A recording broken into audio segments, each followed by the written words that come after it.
David and I are being charged in a civil charge from the Colorado Securities and Exchange Commission for basically selling millions of dollars worth of cryptocurrency that is deemed worthless by the state.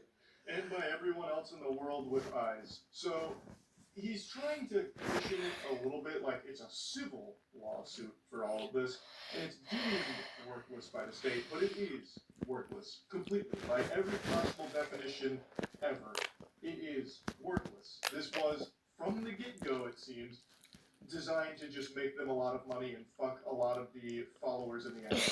So there's a lot of people that lost a lot of money on this.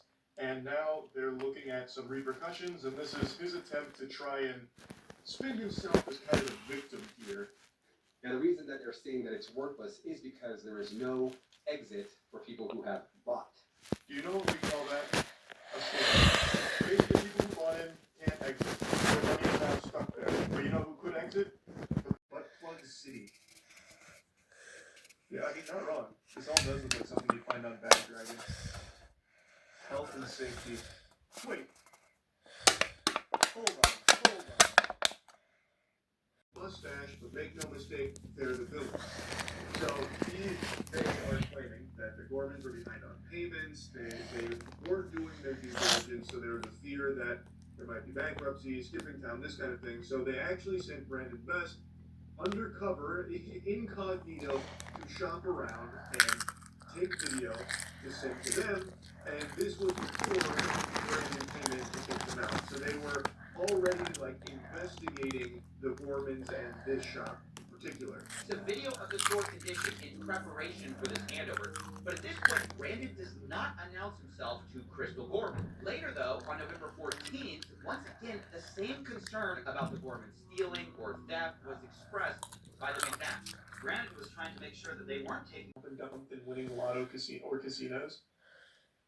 I think you do have slightly higher odds, but you have to also calculate that everyone on Pump.Fun is scamming, they are rug pulls. So you are not in on when that's coming. So you still have to get absurdly lucky, which is why it's still statistically very unlikely that anyone that's outside of the scammer's ring makes money off of the Pump.Fun rugs. Why can't they just keep the coin going and take a bit out here and there instead of rug pulling? I feel like it's long term more profitable. Scamming seems so dumb. That was so innocent. That was like a kid asking, why do people do bad things? The reason you rug it is because there is no long term with a Pump.Fun shitcoin. It is designed to be rugged. They don't have a use. It's there to pump and then take your money out so people are left holding the bag. You can't take little bits and pieces out because then you risk not being the benefactor. It is actually, from a design perspective, there to fail, and you calculate the fail.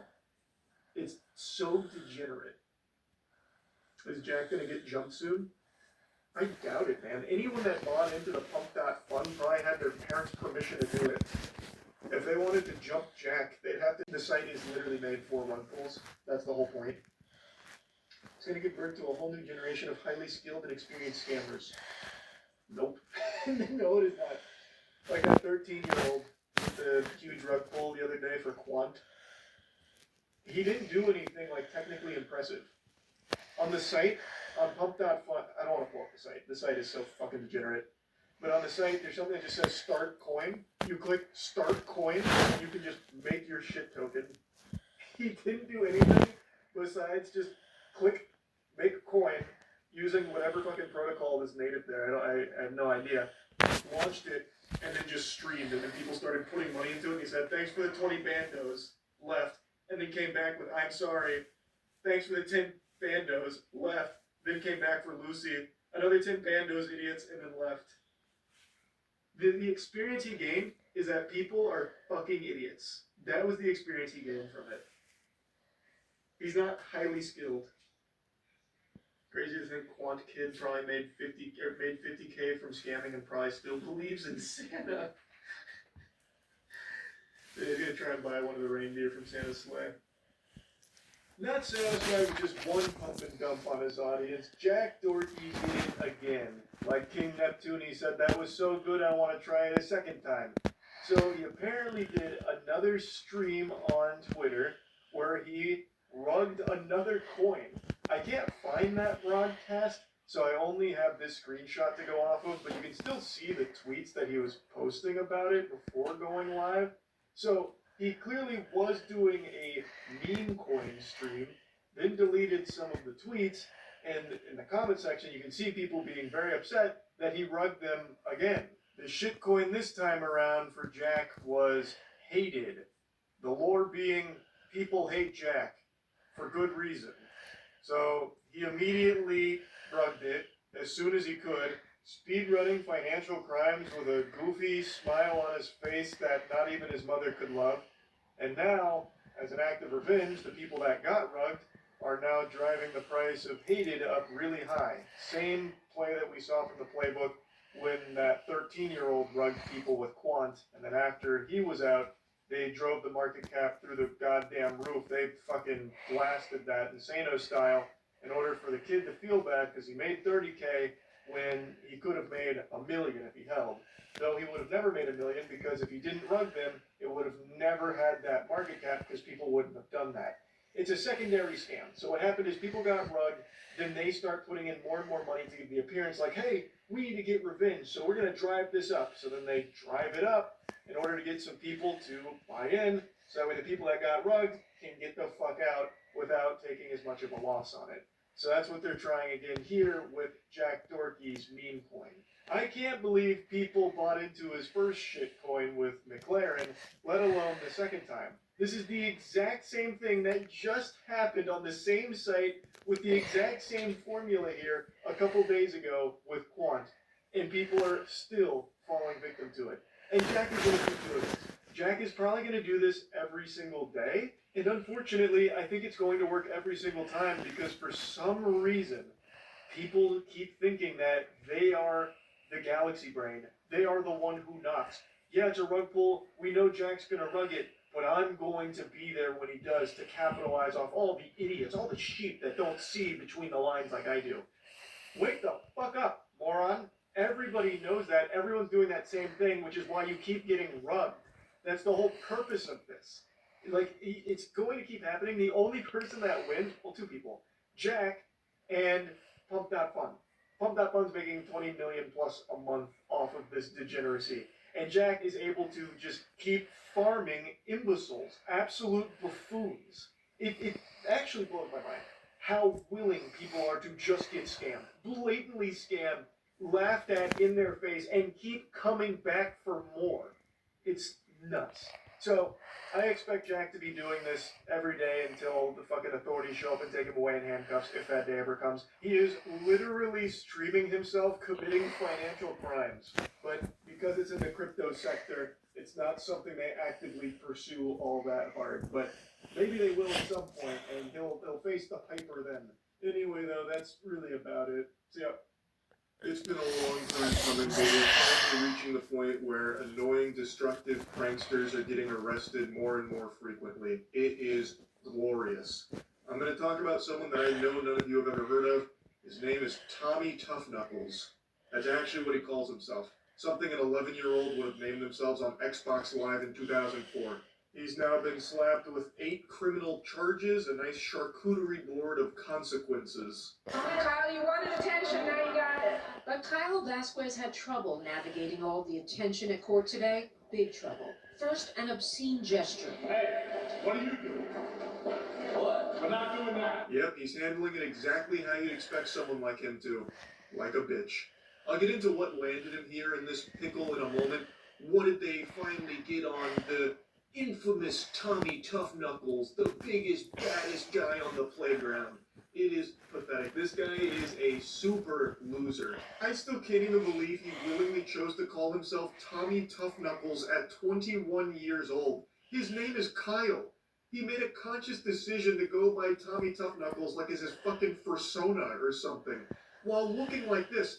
There's no way this goober has ever been in a scrappy situation. I highly doubt he's ever been in a fight. The only thing he's using those knuckles for is gripping his cock while sadly jerking himself to sleep at night. And now to the arrest in Suffolk County of a prankster clamoring for online fame. Yeah, 21-year-old Kyle Vasquez is accused of being behind a string of bizarre incidents in Center Reach and Selden that he allegedly recorded. I'm Tommy Tough Knuckles, and I'm the reason why these egg prices are so high. Police Chinese restaurant, where police say he spilled the beans. The restaurant releasing this surveillance video to show what they were subjected to, all for likes on social media. This is his bread and butter content where he just goes to random restaurants and businesses and makes a mess for them to clean up as he leaves and celebrates. So pouring beans on himself, eggs, milk, that kind of thing. And that's it. That's his prank. We get a peek behind the curtain here and get to see his cameraman friend. And he's just as much of a fucking douchebag weirdo as his prankster buddy. He's wearing sunglasses at night inside while filming this. I've said this a lot, and I do mean this. I think the life of a prankster's cameraman is even more sad than the prankster itself, because at least in a case like this, Tommy Tinkle Titties, whatever, he gets some money from it. The cameraman gets nothing. No one knows his name. He doesn't see a dime from it in almost every single one of these cases. He is literally the cuck that has to film his friend getting paid for garbage. Actually, how do you look yourself in the mirror and not feel immense shame for what a failure you are to end up in a position that you're filming Tommy Tough Knuckles on himself in a restaurant and get nothing for it?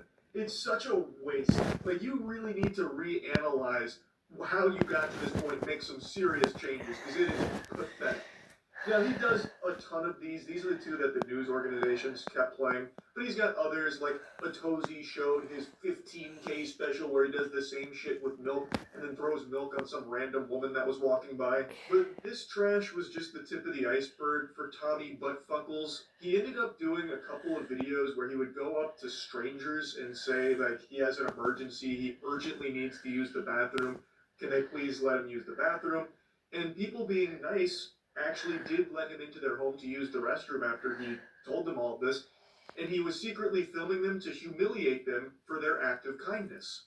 But the felony counts were far worse, authorities telling us Vasquez unlawfully recorded two private homeowners with an undercover camera in Selden and Center Reach to mock them for allowing him inside. Of recording these videos unlawfully and sharing them on social media. I just need to use the bathroom. I got kicked out, yeah.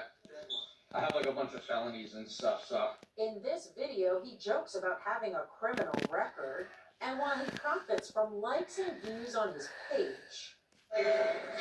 Keep following me, bro. Buddy ordered 5 cheeseburgers with a side of attention, and now he's really upset that that attention is being served to him. So the reporters being there is making him very mad. And every clip that the reporters are there, he tries to, like, say, fuck you guys, and he, like, gives them the finger, and then the cop immediately brings him back down to earth by just towering over him and reminding him that he is just a tiny little worm. And it is so cute, actually.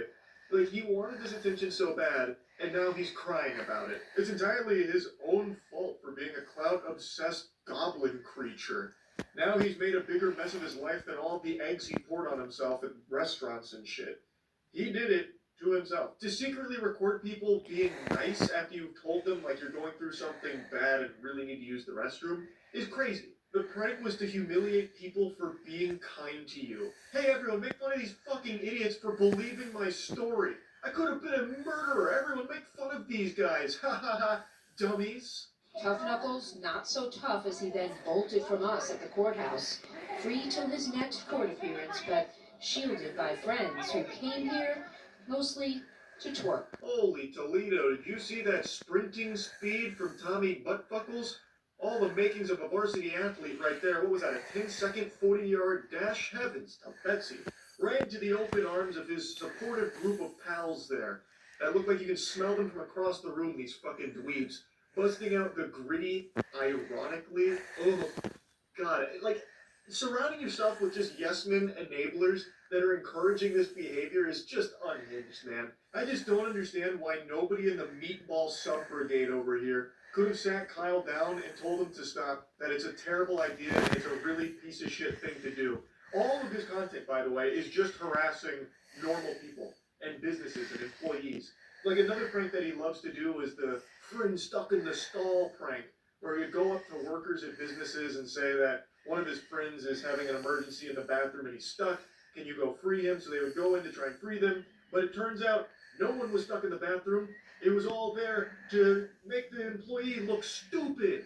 There was no one stuck in the bathroom. There was a friend in the other stall saying, "What are you doing? This is crazy. I'm going to sue you. Why are you coming in on the bathroom? Well, I'm doing my business." That kind of thing.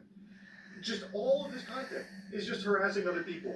And now the second that news is there saying like, "Hey Tommy, you got the attention you want. How is it feeling?" He has the gall to start getting an attitude about it. He even launched a GoFundMe for his legal defense. Keep the laughs coming.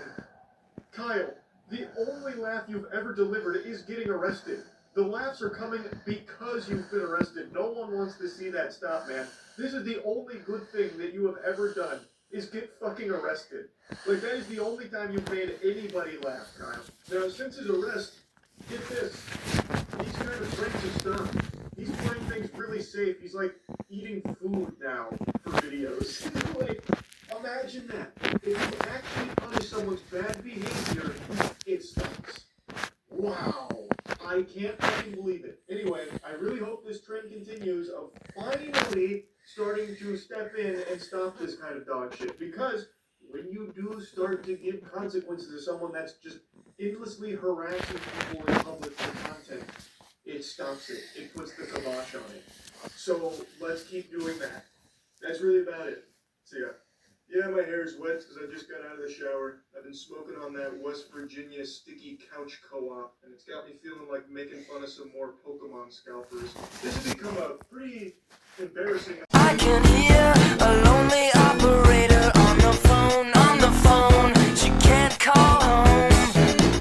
Point this out in the beginning of the beach section, so he tries to wear his insecurity on his sleeve, but I'd like to really call attention to it real quick. The thing that I hate about the beach, I don't have the best hairline, so me and the beach don't always get along, but ignore that, okay guys? How am I supposed to ignore this when I can hear the agonizing cries from your permed hair screaming out in pain from all the heavy lifting it's doing, trying to hide your 40-year-old receding hairline?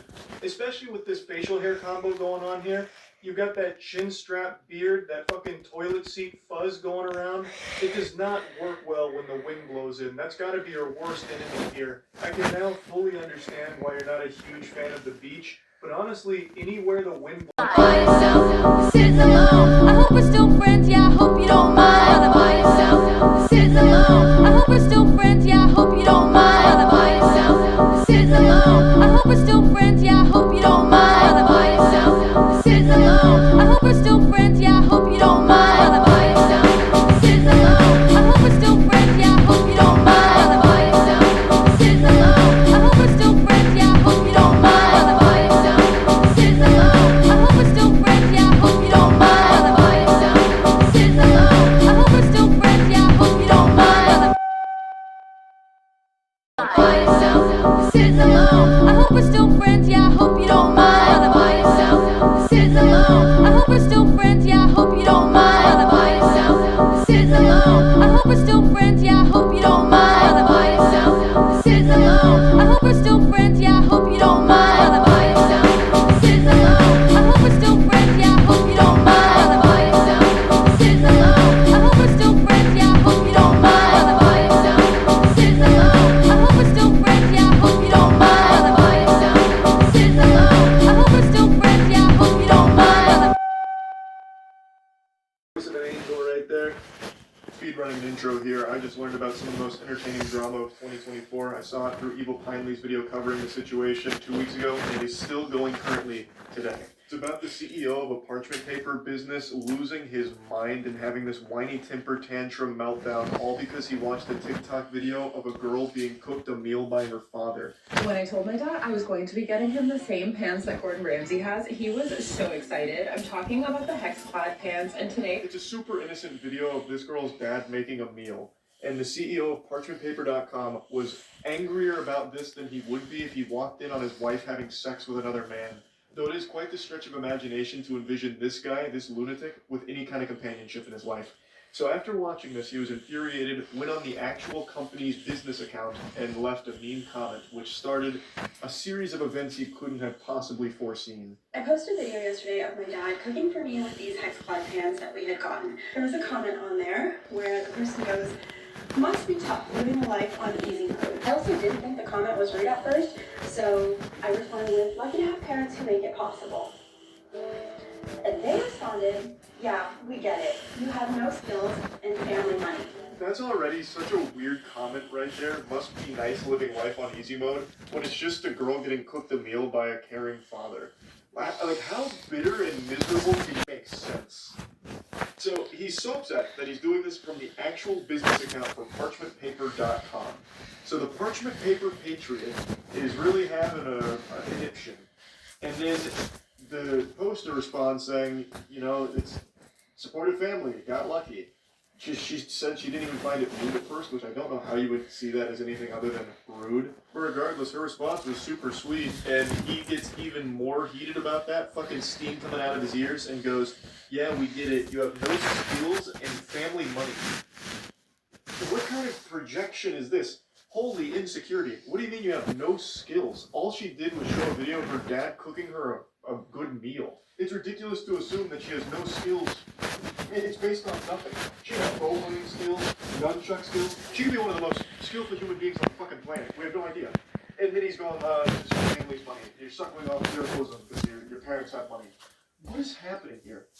Do you have no skills because you probably order Uber Eats all the time? Is your skill just ruining businesses? Like, I mean, that's a pretty cool skill, I guess. But anyway, this is only the beginning of his rampage, and he just fully self-destructs over the course of the next few hours. It's like Chaozu from Dragon Ball Z, when Chaozu latches onto Nappa. I think that's very sound logic. Oh, this account must be hacked, I'll let the business know. So she reaches out, and the CEO himself, Brandon Howard, steps forward, saying, "I don't consider stating factual information is cyberbullying, but if you're offended over a comment about having no skill set while getting to frolic through life with family money as bullying, I'd call the cyberbully police. Delete the comment and move along. Cheers." Brandon, I think the department we need on this case is the cringe police, because Jiminy Christmas, holy cannoli. Oh, you tried a facts don't care about your feelings moment there. What facts are we talking about? Her having no skill set? You have no idea who she is. You know nothing about her. All you watched was her get cooked a meal. I'm sure your parents cooked you meals at some point, right? Maybe they don't anymore because you're probably insufferable to be around, so they probably cut you off. I imagine that's the case, which is why you're so upset over this moment. I don't see at all how this would be indicative of her just frolicking through life, coasting off of her family's money. That's an unreal leap in logic based on nothing at all. And honestly, she was like a good Samaritan here, like looking out for your business, thinking that you might have been hacked because of how awful this behavior is and how terrible the look it is for your business, and then you double down and make things significantly worse by being this big loser. Also, I love the foot here from Big Baby Brandon to claim that she was offended over his comment, when this sensitive worm was offended first over her being made a This guy needs to call the ambulance because he can't stop crying about this video of a father making a meal for his daughter. Considering my parents literally grew up in mud huts, worked their ass off to get out of India, get us here, and get me to the position that I am and able to have a full-time job and a side career, he goes back to the page and goes, "Cyberbullying is even more funny, and the fact that you emailed us to tell us is actually hilarious. Enjoy frolicking through life and the rest up to us adults who create actual economic value without a trust." Yeah, leave the heavy lifting up to the real adults, like Brandon Howard, CEO of ParchmentPaper.com. It's comical that the Parchment Paper guy is trying to act hard here. Like, I don't know what he expected to happen. He just looks so stupid. Claiming that she's like a trust fund kid based on nothing. Literally nothing. All just gobbledygook here. All you saw was a video of her getting made a meal by her father. How could you possibly connect all of these weird dots? To me, it seems like the person who's really frolicking through life on easy mode is you, who has unlimited time in the day to respond to random people on TikTok and leave comments that just let everyone know that you're an outrageous asshole. Like, you must not be doing that well business-wise, if that's